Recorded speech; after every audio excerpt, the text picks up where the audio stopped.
Well, hello, everyone. Welcome to another edition of the mentorpodcast.com. I have a very special guest on here today. If you're interested in generating quality leads for sellers who want to sell you their house, which is something you better be interested in if you're watching this, because I often say the two key ingredients of being an investor is number one, generating quality leads, and number two, learning how to handle that closing call when you get those leads. So Brandon, I met Brandon at a family mastermind meeting here that I did not know of him before. And he's got a very interesting program that he wants to tell you about on how to get leads to come to you.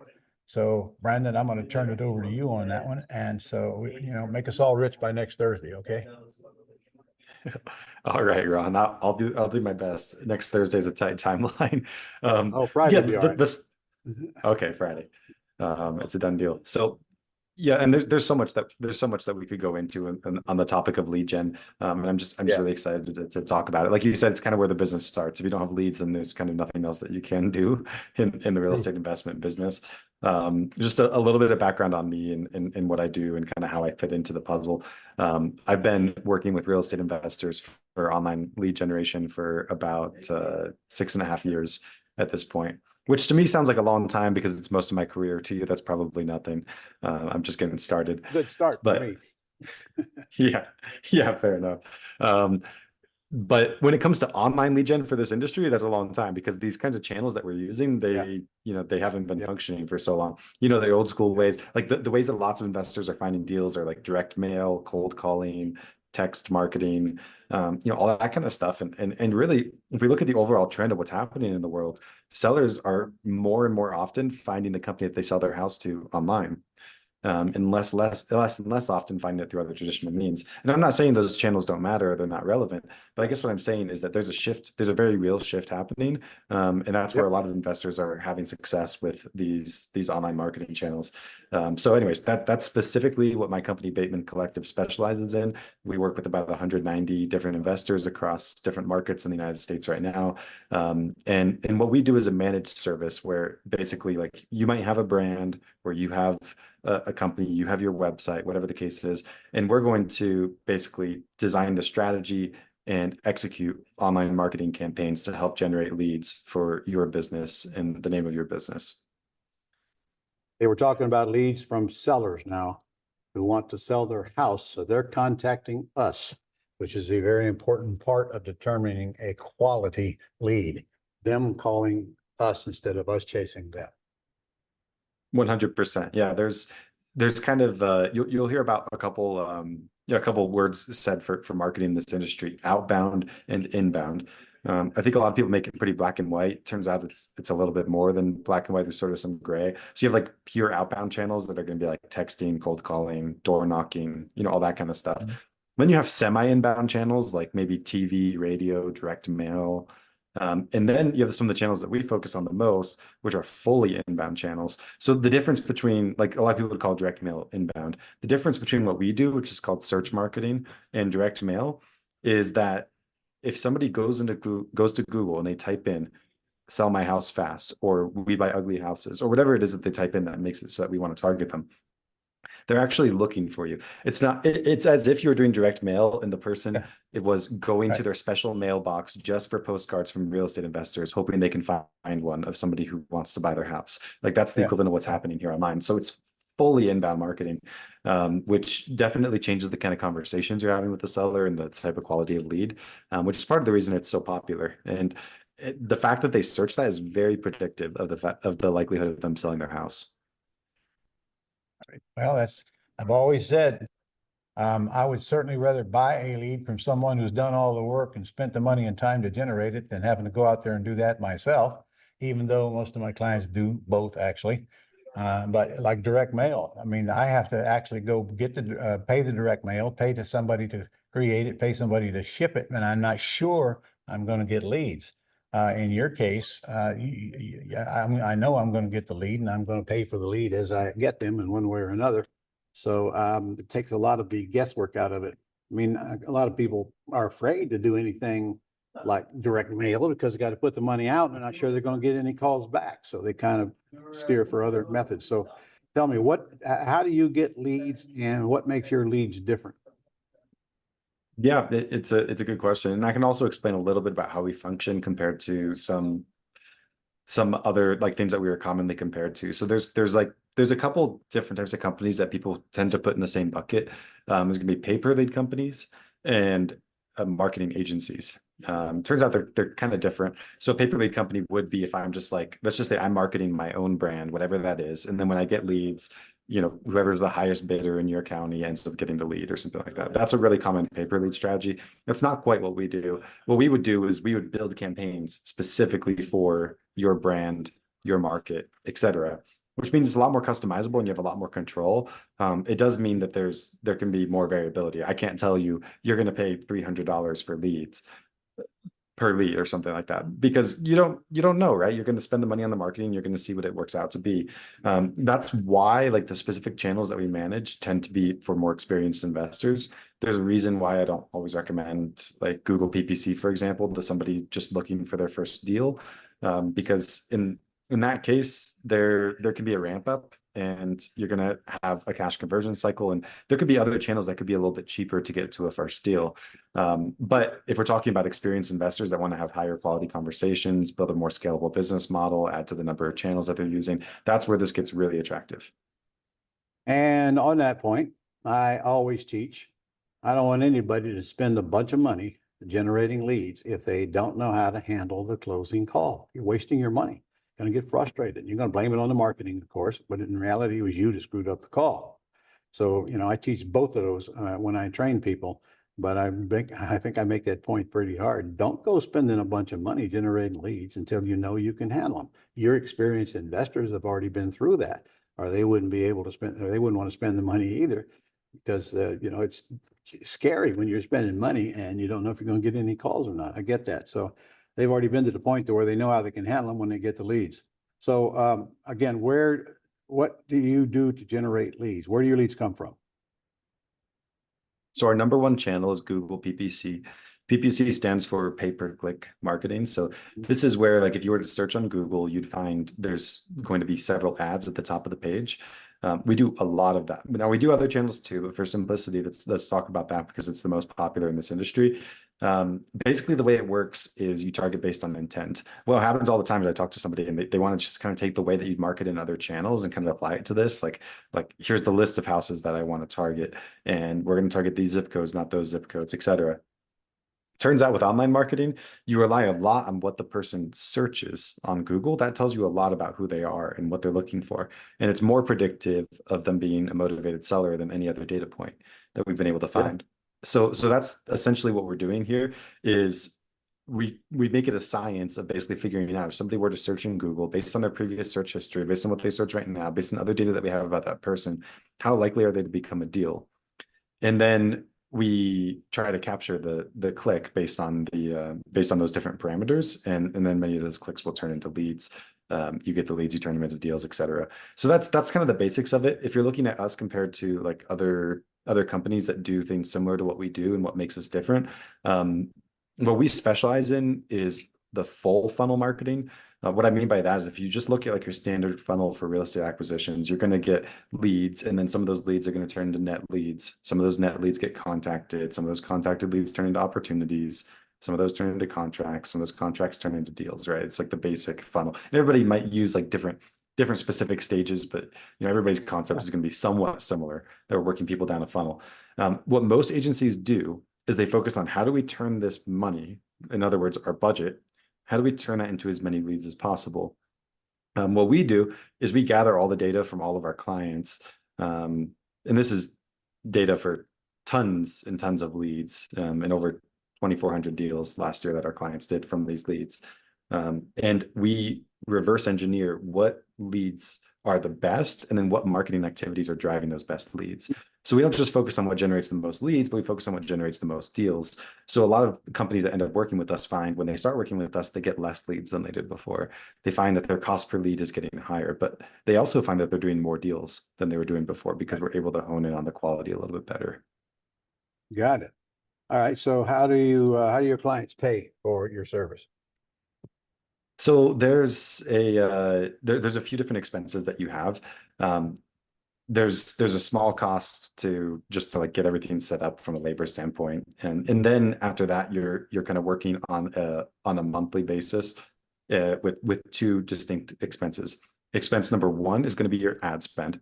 This is the money that you're actually paying to Google for ads. We do it super transparently. We actually build it in your own Google Ads account. You have a direct relationship with Google where Google will bill you for the ad spend. And then you pay a management fee to the agency. This is a really common model. And that management fee kind of depends on how much ad spend you have, the complexity of the campaigns, et cetera. And we can help you figure those things out. But so each month you're paying for all the labor that gets done, and we cover everything to the point that the lead is generated. We're building and optimizing landing pages, pushing the leads into your CRM, building the ad campaigns. We'll generally meet with our clients about once a month to review the metrics and talk strategy. So we do all that kind of stuff, and you pay us for that, and then you kind of pay Google. And All right. altogether, most of our clients start out between $5,000 and $15,000 a month. All right. Well, if I come to you and I say to you, I want to get your services and I want to spend X number of dollars today, which, what do you think that is between what and what? X number of dollars per day? Yeah, I mean, we don't usually break it out per day, You but yeah, don't? it would Yeah. be, so what you would initially do, we always encourage our clients to focus on 6 months initially for a campaign, because it does take a little bit of time to ramp up. You got to get a little bit of time to know what the data looks like. You can't just get the 3 leads that aren't good and say the campaign doesn't work or something like that. Right. It's not quite how And marketing that works. right there is why a lot of people will not sign up, because they don't understand that ramp up period. They expect to get leads right away that turn into deals. So we make that very, very clear up front. This is not for a beginner that's not done a house yet. And certainly if they're going to bring you several $1,000s, you know, they got to prove that they're going to be able to handle the leads when they come in. And then I always say, start small, test, and then ramp up on what works. And this is exactly the same thing. Another thing, I see if you agree with me here, the larger city you live in, the more the leads are going to cost you because the more competition you have. Would you agree with that? What you just said is generally true for most marketing channels. It turns out it is not at all true for PPC Really? as a marketing channel, which is one of the key Really? strategic differences. Yeah, it's Yes. so picture it like Got this. I'll try to explain it the best that I can. But generally, the larger markets are going to have cheaper leads. Smaller markets are going to be more expensive. And smaller markets can be cheaper if you had many of them together. Let's just say you operated virtually in many markets, then yeah, then you'd have the lowest cost per lead. The way it works is it's called pay-per-click marketing. The foundation of the pay-per-click is an auction that happens each time someone searches on Google. There's an it. auction between several advertisers that are bidding per click. If you are like, let's just say you're in a really small area, a market of 40,000 people, and you want to spend $3,000 a month or something like that. You're kind of like the flipper that buys from wholesalers, that buys in one zip code and needs to flip 200 houses a year, which means pretty much like if you Not see in a the house, city, you buy it. not in the Like, city of 40,000, you're not. No. yeah, yeah. Well, you get what I'm saying though. Like let's just say that were your goal. You would basically you're not going to buy it like 60% of ARV. You're like the hedge funds at that point where it's like I just got to buy everything that comes across my plate because I don't have the opportunity to look for a deal. You'd be the same way with clicks. Like there's just clicks occasionally. If you're going to spend your budget, you got to bid really high and you got to buy every one of them that you can. Versus, let's just say we have more search volume coming in because either we have a lot of markets or maybe we have a bigger market or whatever the case is. Maybe we're even just targeting wider around our market. We're going within 50 miles instead of just, the half of the city that we like more. Now what happens is there's a lot of those opportunities. So if some of them come across and it's just not at the right price for us, we don't have to buy it. And then others we can buy because we get them at just the right price. So what happens is the more limited you are with your targeting geographically, the lower the volume of inventory that will come your way. And then you have to bid higher in order to get the kind of volume of leads that you're looking for. Okay. All right. Suppose I'm a new customer to you and I say I want to test $3,000 a month. Uh, how much of that would go to a management fee and how much it would go to media? At 3,000 a month, you'd be right at the minimum of whatever we'd recommend usually, which would be about $2,000 in ad spend and then $1,250 in management fees. It's more common for people to end up somewhere between $5,000 and $15,000 a month, which, just to give you a picture, like $6,000 a month would be like 4 in ad spend, 2 in management fees. There's a whole structure that it's built on, but and then as you get higher and higher, your management fees will generally get smaller as a percentage of spend. Yeah, I hear you, but I can tell you from experience, new folks aren't going to want to spend $6,000 a month without knowing what they're getting into. So if 100%. if I were to come to you and I wanted to give you two or $3,000 a month to test these things, how long would you think a test would need to go on before I could actually measure my results? About 6 months, I would say, at Okay, that so I budget, should, which is exactly the reason that this is usually not a fit for a newer investor, just because Mhm. it is a larger financial commitment and it takes some Well, time, and you that's don't want to true, underfund but it. a lot of my new investors also have money, okay, which scares me because now they tend to throw it at the thing and hope it works. Uh, but if they have money, Yeah. okay, want to start at 5, all right, that's $30,000 to do it for 6 months. You make that commitment up front. Big deal. During that 6 month period, you should buy several houses, which makes that 30 look kind of pathetic, actually. And that's a hard thing to get across to people. It doesn't really matter what the lead cost. It matters how many of them convert and how much money you're going to get out of a house per deal. Like I said, I don't want to touch a deal that I can't get 20 grand out of, and that's right down to a cheap, low end wholesale deal. And frankly, we get more than that out of most of them. Every once in a while, we fall below. But so we think about it. If I'm going to make 20 grand, and I got to spend, I only get one deal in 6 months, and I make 20 grand. I spent 6 grand to get 20 grand. That would probably, no, that's not right. That's what I say, 3 grand a month. Yeah, starting with a Yeah, you'd three spend grand a 20 to month get 20. budget. So that, yeah, Yeah, one deal in I'd, 6 months would basically be your break yeah, even. one cheap wholesale deal, I might add. People get hung up on the cost of the lead and they forget about the value of the revenue. And there's no business like ours. There's no business where we get such a high transactional value payday for such a very small, extremely small overhead, like most of it is marketing. I tell a story about a restaurant that I sold in 2019, just before COVID. I had to spend 100 grand a month just to break it. It cost me 100 grand a month to break even. And many months I didn't gross that, and I had to write a check with all that risk, with all that front end investment, with all that monthly outgo. By the way, my gas bill in the kitchen was about 3 grand a month. Same thing it cost somebody to get in here and test this thing. And because you do a comparison, our lead cost is such a small item, whatever it is, compared to our revenue. And some of these deals are going to be worth way more than 20 grand on top of that. In fact, most of them are when you get in and get your head in this thing and understand what you're trying to accomplish. How long does it take to get It, set up with it would you? take about usually about 2 weeks from the moment that you know that that's what you want to do. All right. Of course, usually people take a minute to decide they want to do it, and then you pull the trigger, and then it's about 2 weeks. And things that would happen in that time period is like setting up of all the accounts and the automations and the landing page and the ad campaigns and all that stuff. 2 weeks for some people sounds really long. The reality is it's really fast for like what gets done in that time period. So you got to the client has got to tell you where they want the leads at, like what at least what cities, or do they narrow it right down even to the zip code or just the city or the area codes? What? Uh, So what we most commonly do, there's two forms of rating that I love. The first one is county level. So we would just County? decide that Okay. you want a collection of counties or a single county. Some counties are really big, some aren't. The second one is radius. So oftentimes we'll be targeting like within 25 miles of Jacksonville, Florida, or something like that. Yeah.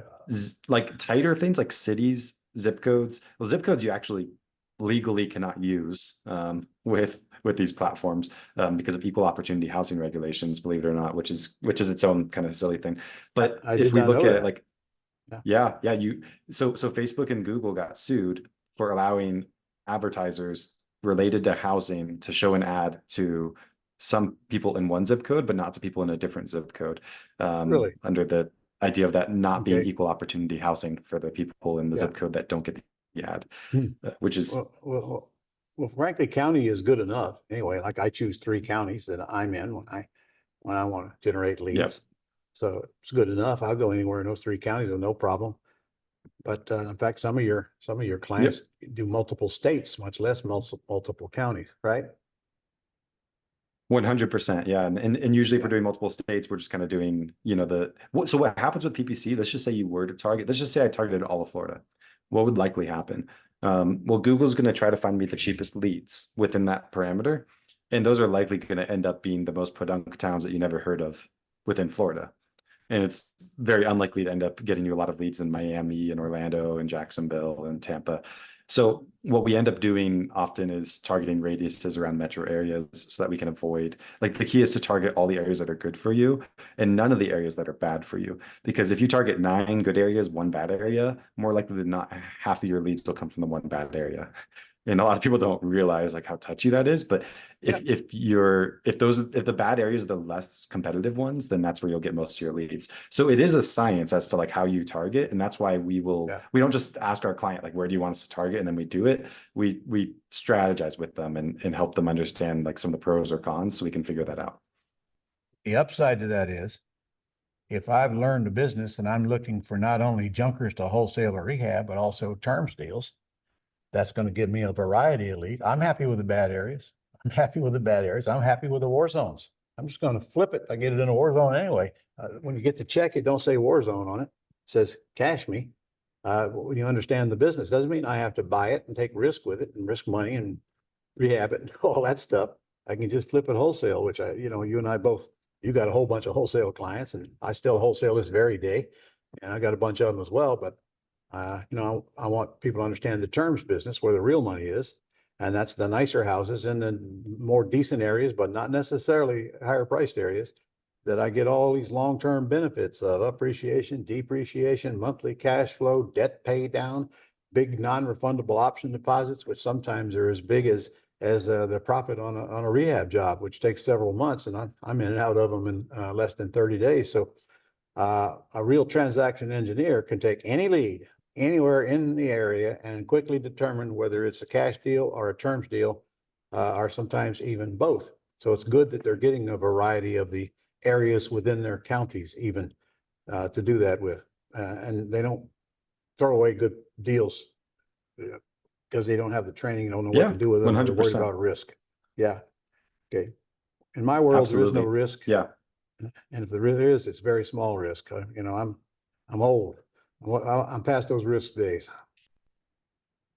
All right. Yeah. So 100% makes sense. Tell me, how do we get a hold of you to get more questions answered and to get going with you? Yeah. So there's a few things I can offer. So if someone's listening to this and you're thinking, this might be a fit for me, but I'm not sure. I highly recommend you talk to my team. I have digital marketing strategists that will talk with you, help you build a strategy, help you understand what makes sense in your market. If it's not a good fit for you, we'll try to tell you that sooner than later, so you don't end up wasting money. You can just go to the mentorpodcast.com/Brandon. And that will take you to a place where you can schedule a call with my team.